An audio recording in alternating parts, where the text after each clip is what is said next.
ಮೂಡ ಹಗರಣ ಬಗೆದಷ್ಟು ಬಯಲಾಗ್ತಾ ಇದೆ. ಅದರ ಬೇರು ಆಲದ ಮರದಷ್ಟೇ ಗಟ್ಟಿಯಾಗಿ ನಿಂತ್ಕೊಂಡಂಗೆ ಕಾಣಿಸ್ತಾ ಇದೆ. ಅಲುಗಾಡಿಸೋದಾದ್ರೂ ಹೇಗೆ ಇಡಿ ಪ್ರಯತ್ನ ಪಡ್ತಾ ಇದೆ. ಸಿಎಂ ಸಿದ್ದರಾಮಯ್ಯ ಮತ್ತು ಕುಟುಂಬದವರ ವಿರುದ್ಧ ಕೇಳಿಬಂದಿರುವ ಮೂಡ ಸೈಟ್ ಪ್ರಕರಣದಲ್ಲಿ ಇಡಿ ಭರ್ಜರಿ ಬೇಟೆ ಆಡಿದೆ. ಅವ್ರದ್ದು ಕೇವಲ 14 ಸೈಟ್ ವಿಚಾರ, ಇನ್ನುಳಿದವರದ್ದೇ ಬಹಳ ಇದೆ. ಮೊದಲ ಹೆಜ್ಜೆಯಾಗಿ 300 ಕೋಟಿ ರೂಪಾಯಿ ಮೌಲ್ಯದ ಬೇನಾಮಿ ಸೈಟ್ಗಳನ್ನು ಮುಟ್ಟುಗೋಲು ಹಾಕೊಂಡಿದ್ರು. ಅಂದರೆ 142 ಸೈಟು. ಈಗ 631 ಸೈಟ್ಗಳ ಬಗ್ಗೆಯೂ ಕೂಡ ಮಾಹಿತಿಯನ್ನು ಕೇಳಿ ಡಿಸೆಂಬರ್ 16ರಂದೇ ಮೂಡಾ ಕಚೇರಿಗೆ ಇಡಿ ಪತ್ರವನ್ನು ಬರೆದಿರೋದು ಈಗ ಪಬ್ಲಿಕ್ ಟಿವಿ ಮೂಲಕ ನಿಮಗೆ ಗೊತ್ತಾಗ್ತಾ ಇದೆ. ಅಕ್ರಮ ಹಣ ವರ್ಗಾವಣೆ ಹಿನ್ನೆಲೆಯಲ್ಲಿ ನಿವೇಶನಗಳ ವಿವರ ಕೇಳಿದ್ದಾರೆ. ಮೂಡಾ ಅಧಿಕಾರಿಗಳನ್ನು ಸಂಪರ್ಕ ಮಾಡಿ ಮತ್ತೊಂದು ಲಿಸ್ಟ್ ಕಳಿಸಿ ಅಂತ ಸೂಚನೆ ಕೊಟ್ಟಿದ್ದಾರೆ. ಬದಲಿ ನಿವೇಶನ ಮತ್ತು ಬಿಟ್ಲ್ಯಾಂಡ್ ಹರಾಜಿನಲ್ಲಿ ರಿಯಲ್ ಎಸ್ಟೇಟ್ ಏಜೆಂಟ್ಗಳ ಹೆಸರಿನಲ್ಲಿ ಬಹುದೊಡ್ಡ ಬೇನಾಮಿ ನಡೆದಿದೆ ಅನ್ನೋದು ಆರೋಪ. 631 ಸೈಟ್ಗಳ ಖರೀದಿಯಲ್ಲಿ ಕಪ್ಪು ಹಣದ ವಹಿವಾಟು ಆಗಿದೆ ಅಂತ ಹೇಳ್ತಾ ಇದ್ದಾರೆ. ಈ ಪೈಕಿ ಯಾರ್ಯಾರ ಸೈಟು ಎಷ್ಟಿದೆ ಅಂತ ನೋಡೋದಾದ್ರೆ ಈ ರೀತಿಯಾಗಿದೆ. ಇದರಲ್ಲಿ ಮನಿ ಲಾಂಡ್ರಿಂಗ್ ಅದ್ದೇ ಬಹಳ ದೊಡ್ಡ ಮಟ್ಟದಲ್ಲಿ ಕೇಳಿ ಬರ್ತಾ ಇರೋದು. ಇನ್ನು 142 ಸೈಟ್ಗಳದ್ದಾಯಿತು. ಈಗ 631 ಸೈಟ್ಗಳ ಸರದಿ.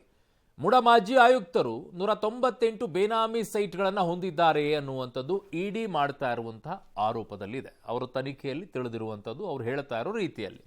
ಮೂಡಾ ನಗರ ಯೋಜನೆಯ ಅಧಿಕಾರಿ 92 ಬೇನಾಮಿ ಸೈಟ್ಗಳನ್ನು ಹೊಂದಿದ್ದಾರೆ ಅನ್ನೋದು. ಮೂಡಾ ನಗರ ಯೋಜನೆ ಅಧಿಕಾರಿ ಏನಿದ್ದಾರೆ 92 ಬೇನಾಮಿ ಸೈಟ್ಗಳನ್ನು ಹೊಂದಿದ್ದಾರೆ ಅನ್ನೋದು. ಇನ್ನು ಮೈಸೂರು MLC ಒಬ್ಬರಿಗೆ 128 ಬೇನಾಮಿ ಸೈಟನ್ನು ನೀಡಲಾಗಿದೆ ಅನ್ನುವಂಥದ್ದು ಕೂಡ ಇದರಲ್ಲಿ ಬರ್ತಾ ಇರುವಂಥ ಮಾಹಿತಿ. ಇದೆಲ್ಲವೂ ಕೂಡ ಒಂದು ಕಡೆಗೆ. ಮುಂದುವರೆದ ಭಾಗದಲ್ಲಿ ನಿಮಗೆ ಇನ್ನೊಂದಿಷ್ಟು ಮಾಹಿತಿಯನ್ನು ಕೊಡ್ತೀವಿ. ಈ 142 ಸೈಟ್ಗಳ ವಿಚಾರದಲ್ಲಿ, ಬೇನಾಮಿ ಸೈಟ್ನಲ್ಲಿ ಏನು ಅಧಿಕಾರಿಗಳು ಜನಪ್ರತಿನಿಧಿಗಳಿಗೆ ಸಂಕಷ್ಟ ಈಗ ಎದುರಾಗುವಂಗೆ ಕಾಣಿಸ್ತಾ ಇದೆ. ಬೇನಾಮಿಯ ಜಾಡು ಹಿಡಿದು ಇಂಚಿಂಚು ಜಾಲಾಡ್ತಾ ಇದ್ದಾರೆ ಇಡಿ ಅಧಿಕಾರಿಗಳು. ಈ ಬಗ್ಗೆ ಪಬ್ಲಿಕ್ ಟಿವಿಗೆ ಮಾಹಿತಿ ಸಿಕ್ಕಿರೋದು. ಯಾರ್ಯಾರು ಎಷ್ಟೆಷ್ಟು ಸೈಟ್ಗಳು ಮುಟ್ಟುಗೋಲು ಆಗಿವೆ ಅನ್ನೋದರ ಡೀಟೇಲ್ಸ್ ಕೂಡ ನಿಮ್ಮ ಮುಂದೆ ಇಡ್ತಾ ಇದ್ದೀವಿ. ಅದರ ಲೆಕ್ಕ ಈ ರೀತಿಯಾಗಿದೆ ನೋಡಿ. ಈ ರೀತಿಯಾಗಿ ಕಾಣಿಸ್ತಾ ಇದೆ ನಿಮಗೆ. ಅಬ್ದುಲ್ ವಾಜೀದ್ ಯಾರಿವರು ಹೇಳ್ತೀನಿ ಡೀಟೇಲ್ ಆಗಿ ಆಮೇಲೆ. 42 ಸೈಟನ್ನು ಪಡ್ಕೊಂಡಿರೋದು. ರವಿಕುಮಾರ್ 35 ಸೈಟನ್ನು ಪಡ್ಕೊಂಡಿರೋದು. ಮಂಜುನಾಥ್ 33 ಸೈಟನ್ನು ಪಡ್ಕೊಂಡಿರೋದು. ಚಾಮುಂಡೇಶ್ವರಿ ಲೇಔಟ್ನಲ್ಲಿ 21 ಸೈಟು. ಜಯರಾಮ್ 9 ಸೈಟನ್ನು ಪಡ್ಕೊಂಡಿರೋದು. ಇವರೆಲ್ಲ ಯಾರ್ಯಾರು ಏನು ಎತ್ತ ಅನ್ನುವಂಥದ್ದನ್ನು ಕೂಡ ನಿಮ್ಮ ಮುಂದೆ ಮಾಹಿತಿಯನ್ನು ಕೊಡ್ತೀನಿ, ಡೀಟೇಲ್ ಆಗಿನೇ ಹೇಳ್ತೀನಿ. ಅದರ ಜೊತೆಗೆ ಈ ವಿಚಾರವನ್ನು ಕೂಡ ನೋಡಿಬಿಡೋಣ, ಹೇಗೆ ಈ ಬೇನಾಮಿ ವ್ಯವಹಾರಗಳು ನಡೀತಾ ಇತ್ತು ಅಂತ ಹೇಳಿ. ಮೊದಲು ಸುದ್ದಿಗಳನ್ನು ನೋಡಿದ ನಂತರ ಆಮೇಲೆ ಡೀಟೇಲ್ ಆಗಿ ಬರೋಕ್ಕಾಗತ್ತೆ. ಸೊ ಮೈಸೂರಿನ real estate agent Hebbet Jayaram ರಾಜಕಾರಣಿಗಳು ಮತ್ತು ಅಧಿಕಾರಿಗಳಿಗೆ ಬೇನಾಮಿ ಆಗಿರೋದು ಅಂತ ಈಗ ಇರುವಂಥ ಮಾಹಿತಿ. ಅನುಮಾನ ಕೂಡ ಈಗ ದಟ್ಟವಾಗಿದೆ. ಆ ನಿಟ್ಟಿನಲ್ಲಿ ಇಡಿ ಕೂಡ ತನಿಖೆಯನ್ನು ಮಾಡ್ತಾ ಇದ್ದಾರೆ. ಹೆಬ್ಬೆಟ್ಟು ಜಯರಾಮ್ ಮನೆ ಹಾಗೂ ಕಚೇರಿಯ ಮೇಲೆ ಇಡಿ ಅಧಿಕಾರಿಗಳು ನಿರಂತರವಾಗಿ 70 ಗಂಟೆ ರೇಡನ್ನು ಕೂಡ ಮಾಡಿದ್ರು. ಆಗ ಬಹುತೇಕ ಬೇನಾಮಿ ದಾಖಲೆಗಳು ಸಿಕ್ಕಿದ್ವು. ವಕ್ರತುಂಡ ಗೃಹ ನಿರ್ಮಾಣ ಸಹಕಾರ ಸಂಘದಲ್ಲಿ ಹೆಸರಿನಲ್ಲಿ ಬೇನಾಮಿ ನಡೆದಿದೆ ಎನ್ನಲಾಗ್ತಾ ಇದ್ದು, ಮೂಡಾ ಮಾಜಿ ಆಯುಕ್ತ ದಿನೇಶ್ ಕುಟುಂಬಸ್ಥರ ಹೆಸರಿನಲ್ಲಿ ಆಸ್ತಿಗಳು ಇವೆ ಎನ್ನಲಾಗಿದೆ. ಪ್ರಾಥಮಿಕ ವಿಚಾರಣೆಯಲ್ಲಿ ಮೂಡಾ ಮಾಜಿ ಆಯುಕ್ತ ದಿನೇಶ್ ಕುಮಾರ್ ಸಂಬಂಧಿ ತೇಜಸ್ ಗೌಡ ಹೆಸರನ್ನು ಜಯರಾಮ್ ತಿಳಿಸಿದ್ದಾರಂತೆ. ಹೀಗಾಗಿ ಹೆಬ್ಬೆಟ್ ಜಯರಾಮ್ ಮನೆ ಕಚೇರಿಯ ಮೇಲೆ ರೇಡ್ ಆಗ್ತಾ ಇದ್ದಂತೆ ಮೂಡಾ ಮಾಜಿ ಆಯುಕ್ತ ದಿನೇಶ್ ಎಸ್ಕೇಪ್ ಕೂಡ ಆಗಿದ್ರು. ಬೇನಾಮಿ ಡೀಲ್ ವಹಿವಾಟಿಗೆ ಹೆಬ್ಬೆಟ್ ಜಯರಾಮ್ ಇಟ್ಟಿದ್ದ ಹೆಸರು ಕೋಕೋನಟ್ ಅಂತೆ. ಜಯರಾಮ್ ವಾಟ್ಸಪ್ ಚಾಟ್ನಲ್ಲಿ ಮಹತ್ತರ ವಿಚಾರ ಈಗ ಇಡಿಗೆ ಸಿಕ್ಕಿದೆ. 1 ಕೋಕೋನಟ್ ಅಂದರೆ 1 ಲಕ್ಷ ಅಂತೆ. 50 ಕೋಕೋನಟ್ ಅಂದರೆ 50 ಲಕ್ಷ. 100 ಕೋಕೋನಟ್ ಅಂದರೆ 1 ಕೋಟಿ. ಹೀಗೆ ಹಲವು ಅಧಿಕಾರಿಗಳಿಗೆ, ರಾಜಕಾರಣಿಗಳಿಗೆ ಕೋಕೋನಟ್ ಹೆಸರಿನಲ್ಲಿ ಹೆಬ್ಬೆಟ್ ಜಯರಾಮ್ ಹಣ ಕಳಿಸಿದ್ದ ಅಂತ ತಿಳಿದು ಬರ್ತಾ ಇದೆ. ಎಲ್ಲ ದಾಖಲೆಗಳನ್ನು ಈಗ ಇಡಿ ಸೀಸ್ ಮಾಡಿದ್ದಾರೆ. ಈ ಬಗ್ಗೆ ದೂರುದಾರ ಸ್ನೇಹಮಯಿ ಕೃಷ್ಣ, ಇಡಿ ಜಪ್ತಿ ಮಾಡಿರುವ ಈವರೆಗಿನ ಆಸ್ತಿ ಕೇವಲ ಸ್ಯಾಂಪಲ್ ಅಷ್ಟೇ. ಮುಂದಿನ ದಿನಗಳಲ್ಲಿ 50-50 ಅನುಪಾತದಲ್ಲಿ ಪಡೆದ ಎಲ್ಲಾ ಸೈಟ್ಗಳನ್ನು ಇಡಿ ಜಪ್ತಿ ಮಾಡುತ್ತೆ ಅಂತ ಹೇಳಿದ್ದಾರೆ.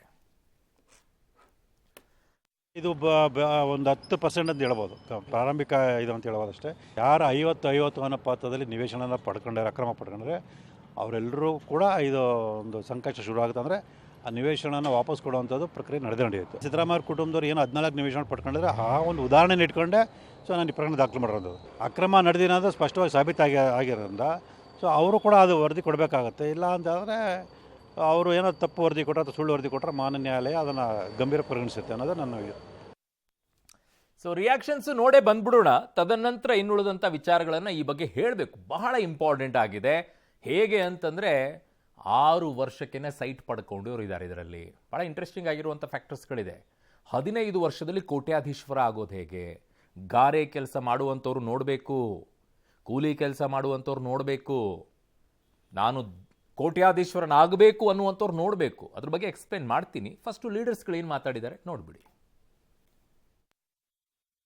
ಸೊ ನಾನು ಕೂಡ 2 ತಿಂಗಳಾಯ್ತು ಪತ್ರ ಬರೆದು ಎಷ್ಟು ಸೈಟ್ಗಳು ಇದುವರೆಗೂ 50-50 ಸ್ಕೀಮಲ್ಲಿ ಕೊಟ್ಟಿದ್ದೀರಾ ಅಂದರೆ ರಿಪ್ಲೈ ಇಲ್ಲ. ಲೋಕಾಯುಕ್ತರು ಒಂದು ರೀತಿ ಅವ್ರಿಗೇನೋ ಇಂಟ್ರೆಸ್ಟ್ ಇದ್ದಂಗಿಲ್ಲ ಲೋಕಾಯುಕ್ತಕ್ಕೆ ತನಿಖೆಗೆ. ಅಂದರೆ ಅವರು ಕ್ಲೀನ್ ಚಿಟ್ ಕೊಡೋಕ್ಕೆ ತಯಾರಿ ಮಾಡ್ಕೊಂಡಂಗೆ ಕಾಣಿಸ್ತಾ ಇದೆ. ಅದಕ್ಕೆ ನಾವು BJP ಇದನ್ನು CBI ತನಿಖೆ ಕೊಡಿ. ನಿನ್ನೆ ದಿನ ಎನ್ಫೋರ್ಸ್ಮೆಂಟ್ ಡೈರೆಕ್ಟರೇಟ್ ಮೈಸೂರಿನ ಮೂಢ ಸ್ಥಿರ ಆಸ್ತಿಗಳನ್ನ ಮಟ್ಟುಗೋಲು ಹಾಕಿಕೊಂಡಿದೆ. ಇದರ ಅರ್ಥ ಮತ್ತೊಮ್ಮೆ ಸಿದ್ದರಾಮಯ್ಯನವರು ಅಪರಾಧಿ ಸ್ಥಾನದಲ್ಲಿ ನಿಲ್ಲಿಸ್ತಕ್ಕಂಥ ಕೆಲಸ ಆಗಿದೆ. ಈಗಲಾದ್ರೂ ಕೂಡ ಅರ್ಥ ಮಾಡಿಕೊಂಡು ಮುಖ್ಯಮಂತ್ರಿ ಸ್ಥಾನಕ್ಕೆ ರಾಜೀನಾಮೆ ಕೊಡಬೇಕು ಅಂತೇಳಿ ನಾನು ಇವತ್ತು ಆಗ್ರಹವನ್ನ ಮಾಡ್ತಾ ಇದ್ದೇನೆ. ಬಂಡತನವನ್ನ ಬಿಟ್ಟು ಸಿದ್ದರಾಮಯ್ಯನವರು ಮುಖ್ಯಮಂತ್ರಿಗಳು ತತ್ಕ್ಷಣ ಈ ಮೂಢ ಹಗರಣವನ್ನ CBI ತನಿಖೆಗೆ ವಹಿಸಬೇಕಾಗ್ತದೆ. ಮೂಢ ಹಗರಣ ಮಹತ್ತರವಾಗಿರ್ತಕ್ಕಂಥ ತಿರುವನ್ನ ಪಡೆದುಕೊಂಡಿದೆ. ನೈತಿಕ ಹೊಣೆ ಹೊರಬೇಕಂದ್ರೆ ಅವ್ರು ರಾಜೀನಾಮೆ ಕೊಡಬೇಕು. ಮೊದಲಿನಿಂದಾನು ಕೂಡ ನಾವು ನಮ್ಮ ನಿಲುವು ಮುಖ್ಯಮಂತ್ರಿಗಳು ಅವರು ತಮ್ಮ ರಾಜೀನಾಮೆ ಕೊಟ್ಟು ಒಂದು ಫ್ರೀ ಆಗಿರುವಂತದ್ದು ತನಿಖೆ ಆಗಬೇಕಾಗಿ ನಾವು ದಿನದ ಕಾಲದಲ್ಲಿ ಆಗ್ರಹಿಸ್ತಾ ಬಂದಿದ್ದೀವಿ. ಇಡಿಗೂ ಕೂಡ ಈ ಕೇಸ್ ಬಂತು. ತನಿಖೆ ಮಾಡಿದ ನಂತರ ಹಗರಣ ಏನಿದೆ ಅತಿ ದೊಡ್ಡದು ಅಂತ ಹೇಳಿ ಅವರು ಕೂಡ ಬಹಳ ಸ್ಪಷ್ಟವಾಗಿ ಹೇಳಿದ್ದಾರೆ. ಮತ್ತೊಮ್ಮೆ ನಾವು ಆಗ್ರಹಿಸೋದು ಮುಖ್ಯಮಂತ್ರಿಗೆ ರಾಜೀನಾಮೆ ಕೊಟ್ಟು ತನಿಖೆ ಏನು ವರದಿ ಬರುತ್ತೆ ಅದರ ಒಂದು ಆಧಾರ ಮೇಲೆ ಮುಂದೆ. ಒಂದು ಕೇಸ್ ಅಂತಂದರೆ ಇದಕ್ಕೆ ಇನ್ವೆಸ್ಟಿಗೇಷನ್ನು ಅದು ಲಾಂಗ್ ಪ್ರೋಸೆಸ್. ಅದೆಲ್ಲ ಕೋರ್ಟ್ ಟ್ರಯಲ್ ಮಾಡಬೇಕು. ನೀನು ಟ್ರಯಲ್ ಮಾಡೋದಲ್ಲ. ಮುಖ್ಯಮಂತ್ರಿಗಳ ಮೇಲೆ ಅವರ ಕುಟುಂಬದ ಮೇಲೆ ರಾಜಕೀಯವಾದಂಥ ಪಿತೂರಿ. ಪಾಪ ಹೆಣ್ಮಗಳಾಗಲಿ ಮುಖ್ಯಮಂತ್ರಿಗಳಾಗಲಿ ಯಾವ ಪಾತ್ರನೂ ಇಲ್ಲ. ಹಿಂದೇನು ಸ್ಪಷ್ಟಪಡಿಸ್ತಾ ಇದ್ದೀನಿ, ಈಗೂ ಸ್ಪಷ್ಟಪಡಿಸ್ತಾ ಇದ್ದೀನಿ. CBI, ED, ಇನ್ಕಮ್ ಟ್ಯಾಕ್ಸ್ ಇದೆಲ್ಲನೂ ಕೂಡ ಪ್ರಧಾನಮಂತ್ರಿ ಮೋದಿ ಅವರು, ಅಮಿತ್ ಶಾ ಅವರಿಂದ ನಿರ್ದೇಶನಕ್ಕೆ ಒಳಪಡುವಂತ ಸಂಸ್ಥೆಗಳು. ಕಾನೂನಾತ್ಮಕ ಹೋರಾಟ ನಡೆದಿದೆ. ಈಗ ಪ್ರೊಡ್ಯೂಸ್ ಆಗ್ತದೆ. ನಾನು ಜಾಸ್ತಿ ಮಾತನಾಡಕ್ಕೆ ಹೋಗಲ್ಲ. ಇದೆಲ್ಲವನ್ನ ಕೂಡ ನಮ್ಮ ಮುಖ್ಯಮಂತ್ರಿಗಳು ಯಾವುದೇ ರೀತಿಯ ತಪ್ಪನ್ನು ಪ್ರೊಡ್ಯೂಸ್ ಮಾಡಿಲ್ಲ. ನಮ್ಮ ಮುಖ್ಯಮಂತ್ರಿಗಳು ಇದನ್ನೆಲ್ಲವನ್ನ ಕೂಡ ಎದುರಿಸಾರ ಗಟ್ಟಿಯಾಗಿದ್ದಾರೆ ಅಂತ ಮಾತನ್ನು ಹೇಳಕ್ ಬಯಸ್ತೇನೆ. ನಮ್ಮ ಮುಖ್ಯಮಂತ್ರಿಗಳು ಪ್ರಾಮಾಣಿಕವಾಗಿದ್ದಾರೆ. ಹಣಕಾಸಿನ ದುರುಪಯೋಗ ಆದಾಗ ಮಾತ್ರ ED ಅವರು ಎಂಟ್ರಿ ಆಗಬೇಕು. ಈಗ ED ಅವರು ಬರ್ತಕ್ಕಂಥ ಅವಶ್ಯಕತೆ ಇರಲಿಲ್ಲ. ಆದರೆ ಕೇಂದ್ರ ಸರ್ಕಾರ ಬಲವಂತವಾಗಿ ನಮ್ಮ ಮುಖ್ಯಮಂತ್ರಿಗಳನ್ನ ಎಣಿಬೇಕು ಅಂತೇಳಿ ಅವ್ರ ಮೇಲೆ ಒತ್ತಡವನ್ನು ಹಾಕ್ತಾ ಇದೆ. ಆದರೂ ಕೂಡ ಅದರಲ್ಲಿ ಅವರು ಸಫಲ ಆಗೋದಿಲ್ಲ ಅಂತಕ್ಕಂಥದ್ದನ್ನು ಹೇಳಲಿಕ್ಕೆ ಇಚ್ಛೆ ಮಾಡ್ತಾರೆ. ನೀವೆಲ್ಲ ಮಂತ್ರಿಗಳು ಹೇಳ್ತಾ ಇರುವಂಥದ್ದು ರಾಂಗ್ ಅಂತ ನಾನು ಹೇಳ್ತೀನಿ. ಯಾಕೆ ಅನ್ನೋದನ್ನ ಎಕ್ಸ್ಪ್ಲೇನ್ ಮಾಡ್ಕೊಂಡು ಹೇಳ್ತೀನಿ. It's not case of Siddaramaiah. ಇಲ್ಲಿರುವಂಥ 14 ಸೈಟ್ಗಳ ವಿಚಾರದಲ್ಲಿ ಮಾತ್ರ ಹೇಳ್ತಾ ಇಲ್ಲ. ಅವರು ಪ್ರಾಮಾಣಿಕರಾಗಿದ್ದಾರೋ ಇಲ್ವೋ ಅನ್ನುವಂಥದ್ದು ಪ್ರೂವ್ ಆಗಬೇಕು. ಅದು ಇನ್ನೊಂದು ಬೇರೆ ಕೇಸ್. ಆದರೆ ನಾನು ಕೇಳ್ತಾ ಇರುವಂಥದ್ದು ಅವರು ಇದರಲ್ಲಿ ಇದ್ದಾರೆ ಅನ್ನೋ ಮಾತ್ರಕ್ಕೆ ಇನ್ನುಳಿದಂಥವರೆಲ್ಲ ಇದರಲ್ಲಿ ಸೇಫ್ ಆಗಿರಬೇಕಾ ಹೇಳಿ ಮಾಡಿ. ಮಂತ್ರಿಗಳೆಲ್ಲರೂ ಕೂಡ ಸಿದ್ದರಾಮಯ್ಯನವರು ಪ್ರಾಮಾಣಿಕ ಕರೆಕ್ಟು. ಅವ್ರನ್ನ ಸೈಡಿಗೆ ಇಟ್ಟು ಬೇರೆ ಪ್ರಕರಣವನ್ನು ನೋಡಿ. ಇದನ್ನ ಯಾಕೆ ಅಂತ ಹೇಳ್ತೀನಿ ನೋಡಿ. ಈ ವಿಚಾರದಲ್ಲಿ ಈ ಅಬ್ದುಲ್ ವಾಜೀದು, ರವಿಕುಮಾರ್, ಮಂಜುನಾಥ್, ಜಯರಾಮ್ ಇವರ ಹೆಸರುಗಳನ್ನೆಲ್ಲ ಏನು ಉಲ್ಲೇಖವನ್ನು ಮಾಡಿದ್ದಾರೆ ED ಅವರು, ಅವರ ಹೆಸರಿನಲ್ಲಿರುವಂಥ ಸೈಟ್ಗಳು 42, 35. ಯಾಕೆ ಹೇಳ್ತಾ ಇದ್ದೀನಿ ಅಂತ ಕೇಳಿಸ್ಕೊಳ್ಳಿ. ಇದರಲ್ಲಿರುವಂಥ ಒಬ್ಬ ವ್ಯಕ್ತಿ 6 ವರ್ಷ ಇದ್ದಾಗಲೇ ಅವ್ರ ಹೆಸರಿನಲ್ಲಿ ಸೈಟ್ಗಳು ರಿಜಿಸ್ಟರ್ ಆಗುತ್ತೆ. ಖಾತೆ ಇತ್ತು ಅಂತಾರೆ. 6 ವರ್ಷ ಇದ್ದಾಗ ಹೆಂಗ್ರಿ ಖಾತೆ ಇರುತ್ತೆ? ಓಕೆ. ಆದರೆ ಅದನ್ನು ಕ್ಲೇಮ್ ಮಾಡ್ಕೊಳ್ಳುವಂಥದ್ದು 42 ವರ್ಷ ಆದ ನಂತರ. 42 ವರ್ಷ ಆದ ನಂತರ ಕೋರ್ಟ್ ಅದಕ್ಕೆ ಒಪ್ಪೋದಿಲ್ಲ. ಅದನ್ನು ಆದರೂ ಕೂಡ ಪರಿಹಾರದ ರೂಪದಲ್ಲಿ ಇವರಿಗೆ 50-50 ಸೈಟನ್ನು 50-50 ಏನು ಅನುಪಾತದಲ್ಲಿ ಅದರಲ್ಲಿ ಸೈಟನ್ನು ಮಂಜೂರು ಮಾಡ್ತಾರೆ. ಹೇಗೆ ಮಾಡಿದ್ರು? ಇದರ ತನಿಖೆ ಆಗಬೇಕಾ ಆಗಬಾರ್ದ? ಓಕೆ. ಇನ್ನು ಮುಂದೆ ಬರೋಣ. ಮಂಜುನಾಥ್ ಅನ್ನುವಂಥ ಬಿಲ್ಡರ್ 33 ಸೈಟನ್ನು ಹೋಗ್ತಾರೆ. ಹೇಗೆ 50-50 ಅನುಪಾತದಲ್ಲಿ ಸೈಟನ್ನು ತಗೊಳ್ಳುವಂಥದ್ದು? ಓಕೆ. ಇನ್ನೊಬ್ಬರ ವಿಚಾರಕ್ಕೆ ಬರ್ತೀನಿ. ಹೆಬ್ಬೆಟ್ಟು ಜಯರಾಮ್ 15 ವರ್ಷದ ಹಿಂದೆ ಮೈಸೂರಿಗೆ ಗಾರೆ ಕೆಲಸಕ್ಕೆ ಬರುವಂಥ ವ್ಯಕ್ತಿ. ಏನು ಕಲೀರಿ ಎಲ್ಲರೂ ಹೆಂಗೆ 15 ವರ್ಷದಲ್ಲಿ ಕೋಟ್ಯಾಧೀಶ್ವರ ಆಗಬೇಕು ಅಂತ ಹೇಳಿ ರೋಲ್ ಮಾಡೆಲ್. ಒಂದು ರೀತಿಯಾಗಿ ಕೋಟ್ಯಾಧಿಪತಿ ಆಗಬೇಕು ಅಂದರೆ ಜಯರಾಮ್ ಅವರನ್ನು ನೋಡಿ ಕಲಿಬೇಕು. ಹೆಬ್ಬೆಟ್ಟು ಜಯರಾಮ್. ಯಾಕೆ ಹೆಬ್ಬೆಟ್ಟು ಅಂತಂದರೆ ಕಲ್ತಿಲ್ಲ, ಸೈನ್ ಮಾಡೋಕ್ಕೆ ಬರೋದಿಲ್ಲ, ಒತ್ತೋದು. ಇವರು ಕೋಟ್ಯಾಧೀಶ್ವರ ಆಗಬಾರ್ದು ಅಂತಲ್ಲ ನಾನು ಹೇಳ್ತಾ ಇಲ್ಲ. ಗಾರೆ ಕೆಲಸಕ್ಕೆ ಬಂದವರೆಲ್ಲ ಆಗಬಾರ್ದು ಅಂತ ನಾನು ಹೇಳ್ತಾ ಇಲ್ಲ. ಬಟ್ ಇವ್ರು ಆಗಿರುವಂಥ ರೀತಿಯನ್ನಾದರೂ ತಿಳ್ಕೊಳ್ಬೇಕು, ಹೇಳಬೇಕಪ್ಪ, ಎಲ್ಲ ಮಾರ್ಗದರ್ಶನ ಮಾಡಬೇಕು. ಪಾಪ ಎಷ್ಟೋ ಜನ ಗಾರೆ ಕೆಲಸಕ್ಕೆ ಬರ್ತಾರೆ, ಕೂಲಿ ಕೆಲಸಕ್ಕೆ ಬರ್ತಾರೆ, ನಾವು ಬರ್ತೀವಿ. ನಮಗೊಂಚೂರು ಹೇಳ್ಕೊಡಿ ಹೆಂಗೆ ಮಾಡೋದು ಅಂಥೇಳಿ. ಸರಿ ದಾರಿಯಲ್ಲ, ಕೆಟ್ಟ ದಾರಿಯಲ್ಲ. ಇವರು ಹೋಗಿರುವಂಥದ್ದು ಯಾವ ದಾರಿಯಲ್ಲಿ? ತಗಲಾಕೊಂಡಿರುವಂಥ ದಾರಿಯಲ್ಲಿ. ನೋಡಿ, ಕೋಕೋನಟ್ ಅಂತೆ, ತೆಂಗಿನಕಾಯಿ. ಏನು ಇವರು ಮಹಾರಾಜರು ಜಿಲ್ಲೆ ಅಲ್ವಾ? ಹೆಂಗಾದರೂ ಮೈಸೂರು ಅಂತಂದರೆ ಮಹಾರಾಜರಿದ್ದಂಥ ಜಿಲ್ಲೆ ಅದು. ಹಾಗಾಗಿ ಒಂದು ಕೋಕೋನಟ್ಗೆ, ಒಂದು ತೆಂಗಿನಕಾಯಿಗೆ 1 ಲಕ್ಷ ರೂಪಾಯಿ, 100 ತೆಂಗಿನಕಾಯಿಗೆ 1 ಕೋಟಿ ರೂಪಾಯಿ. ಏನ್ರಿ ಇವರೆಲ್ಲ? ಇವರನ್ನ ನೀವು ಡಿಫೆಂಡ್ ಮಾಡ್ತಾ ಇದ್ದೀರಾ ಮಾನ್ಯ ಮಂತ್ರಿಗಳೇ. ಸಿದ್ದರಾಮಯ್ಯನವ್ರ ವಿಚಾರವನ್ನು ಪಕ್ಕಕ್ಕಿಡಿ, 14 ಸೈಟ್ ವಿಚಾರ. ಇನ್ನುಳಿದಂಥವ್ರನ್ನ ನೀವು ಡಿಫೆಂಡ್ ಮಾಡ್ತಾ ಇದ್ದೀರಾ. ಕಮಾನ್, ಈ ರೀತಿಯಾಗಿ ಅಧಿಕಾರಿಗಳು ಬೇನಾಮಿಗಳನ್ನ ಮಾಡ್ತಾ ಕೂತ್ಕೊಂಡ್ರೆ ಹೆಂಗ್ರಿ ಅಂತ ನನಗೆ ಪ್ರಶ್ನೆ. ಆರಂಭದಲ್ಲಿ ಏನೂ ಆಗಿಲ್ಲ ಅಂತ ಇದ್ರಿ. ಇಡಿ ಅವರೇನು ಹೆಬ್ಬೆಟ್ ಗಿರಾಕಿಗಳ ನಿಮ್ಮ ಪ್ರಕಾರ? ಅವ್ರಿಗೇನು ಗೊತ್ತಿಲ್ಲ, ಸುಮ್ಮನೆ ಬಂದ್ಬಿಟ್ಟು ಅವರು ಹೆಬ್ಬೆಟ್ ಕಲ್ತ್ಕೊಂಡು ಬಂದಿರೋರು ಅನ್ಸುತ್ತೆ. ಅವ್ರಿಗೂ ಪಾಪ ಸೈನ್ ಎಲ್ಲ ಮಾಡಕ್ಕೆ ಬರಲ್ಲ. ನಿಮ್ಮ ಪ್ರಕಾರ ನೀವು ಮಾತಾಡ್ತಿರೋ ರೀತಿಯಲ್ಲಿ ನೋಡಿದ್ರೆ ಈಗಲೂ ಇದು ರಾಜಕೀಯ ಪ್ರೇರಿತ ಅಂತ ಹೇಳ್ತೀರಾ ನೀವು. ಓಕೆ, 40% ಆರೋಪವನ್ನು ಮಾಡಿದಾಗ ಒಂದೇ ಒಂದು ದಾಖಲೆಯನ್ನು ಇಡಲಾರದೆ ಡಂಗೂರ ಸಾರ್ಕೊಂಡು ಓಡಾಡಿದ್ರಲ್ಲ, ಈಗ ಈ ದಾಖಲೆಗಳು ಇದ್ದಾಗಲೂ ಕೂಡ ನೀವು ರಾಜಕೀಯ ಪ್ರೇರಿತರಂತಿದ್ರ. ಆವಾಗ ರಾಜಕೀಯ ಪ್ರೇರಿತ ಅಲ್ಲ. ಓಕೆ, ಇದೆಲ್ಲವೂ ಕೂಡ ಬದಿಗಿಟ್ಟು ಇನ್ನೊಂದು ಕಡೆಗೆ ನೋಡೋಣ. ಎಲ್ಲರೂ ಕೂಡ ಪ್ರಾಮಾಣಿಕರಲ್ಲ. ಇಷ್ಟೆಲ್ಲ ಆರೋಪ ಬಂದಾಗ ಯಾರ ಮೇಲೆ ಕ್ರಮ ತಗೊಂಡ್ರಿ? ಕಮಿಷನರ್ ಏನಾದರೂ ಅಮಾನತು ಮಾಡಿದ್ರಾ? ಅಲ್ಲಿ ಯಾವುದೋ ಒಂದು ಕಾರ್ಯಕ್ರಮದಲ್ಲಿ DC ಅವರು ಅವ್ರದ್ದೇನು ತಪ್ಪಿರಲಿಲ್ಲ, ಅವ್ರೊಂಥರ ಎದ್ದು ಬೇರೆ ಕಡೆ ಕಳಿಸ್ತೀರಾ. ಆದರೆ ಇಲ್ಲಿ ಕ್ರಮ ತಗೊಂಡ್ರಾ? DC ಅವ್ರು ಏನು ಮಾಡಿದ್ರು ಅವತ್ತು? ಅವ್ರನ್ನ ಎಬ್ಬಿಸ್ಬಿಟ್ಟು ಆಚೆ ಕಳಿಸ್ಬಿಟ್ರಿ. ಇಲ್ಲಿ ಕ್ರಮ ತಗೊಂಡ್ರಾ? ತಗೊಳ್ಳಿಲ್ಲ. ಇಲ್ಲಿ ಯಾರನ್ನಾದರೂ ಅಮಾನತು ಮಾಡಿದ್ರಾ? ಮಾಡಲಿಲ್ಲ. ಮಾನ್ಯ ಸಿದ್ದರಾಮಯ್ಯನವರೇ, ನಿಮ್ಮ ಹೆಸರು ಕೆಡ್ತಾ ಇರೋದು 14 ಸೈಟ್ಗಳಿಂದ ಅಲ್ಲ. ಈ ರೀತಿಯಾಗಿ ಆಗಿರುವಂಥ ಬೆಳವಣಿಗೆಯಲ್ಲಿ ನಿಮ್ಮ ಮೌನವೇ ನಿಮ್ಮ ಹೆಸರಿಗೆ ಒಂದು ಕಪ್ಪು ಚುಕ್ಕೆಯನ್ನು ಇಡ್ತಾ ಇದೆ. ನೀವು ತುಂಬ ಸ್ಟ್ರಾಂಗು, ಅಧಿಕಾರಿಗಳನ್ನು ನಡಗಿಸ್ಬಿಡ್ತೀರಾ ಅಂತ ನಾವು ಕೇಳಿದ್ವಿ. ಆದರೆ ಈ ರೀತಿಯಾಗಿ ವರ್ತನೆ ಇದೆಯಲ್ಲ, ಇದು ಬಹಳ ಪ್ರಶ್ನೆಯನ್ನು ಉಂಟು ಮಾಡ್ತಾ ಇದೆ. ಯಾಕೆ ನೀವು ಜವಾಬ್ದಾರಿ ಅಂತಂದರೆ, ಈ ಕೇಸ್ ಇರೋದು ನಿಮ್ಮ ಜಿಲ್ಲೆಯಲ್ಲಿ, ನಿಮ್ಮೂರಲ್ಲಿ. ನೀವು ಜವಾಬ್ದಾರ ಆಗಬೇಕಾ ಆಗಬಾರ್ದ ಈ ವಿಚಾರದಲ್ಲಿ?